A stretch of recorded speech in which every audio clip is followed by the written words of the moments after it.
It's a pleasure to be here. And as Mats kindly introduced the topic, I would like to talk to you about the case for abundance. High, sustainable, equitable, non-inflationary, stable growth and prosperity for all are possible. But why hasn't that been delivered so far? Let's look at that.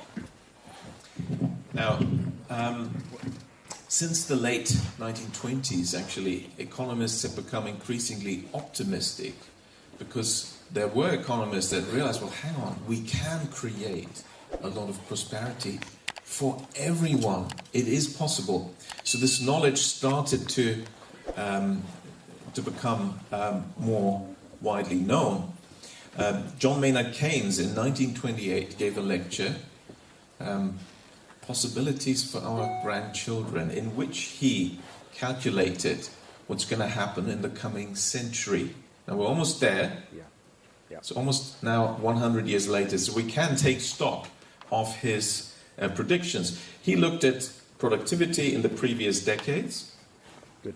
And extrapolated, okay, there could be some shocks and events, but if this continues for a century in a certain range, this will generate vast per capita income and prosperity, so much so that people won't have to work anymore. Literally, he spent most of the second half of his lecture and essay on this topic. Well, how are we going to handle this? Because the data is very clear. We don't have to work anymore. Maybe just a few hours per week per person. And he was so convinced of that because the data was very clear that he then spent time thinking about how to stay sane. You know, we should have still some kind of regular lifestyle, and how can we do that? Well, maybe people should voluntarily work for maybe 2 days a week for a few hours, so there is some kind of schedule, that sort of thing. So just to illustrate how convinced he was that his prediction was correct. What's happening 100 years later? Well, we're still working, aren't we? Most of us have to work. And when you look at his calculation, he was actually correct in the productivity growth calculations and income growth calculations. But we still have to work. Why is that? And the answer is the wealth has been generated exactly as he predicted. In fact, it's the upper end of the range that he used in his calculations, which is quite astonishing, really, if you think about it. So it would have been possible by now that none of us has to work. But it's not happening because of the way this prosperity has been distributed. And that's been so extreme that Keynes could not fathom that it would be like this. That a tiny, tiny group of people, of course, they don't have to work, okay? Probably already in the days of Keynes didn't work. But they would continue to reap all those benefits, all this abundance and prosperity, and prevent others from sharing in this. This inequality was so extreme in the distribution of this ongoing growth and prosperity that's where his final conclusion was wrong, and we still have to work. Now, then Second World War hit, and economists, of course, that was a bit of a setback, but in the 50s and 60s, growth was pretty good, and optimism returned, and economists started to predict again, we can solve all those problems in the world. And you can ask, the optimism of the 50s and 60s, was that perhaps overdone? With hindsight, many people feel this was overdone. We shouldn't have been so optimistic. Was it reasonable to be so optimistic? Well, I think it was.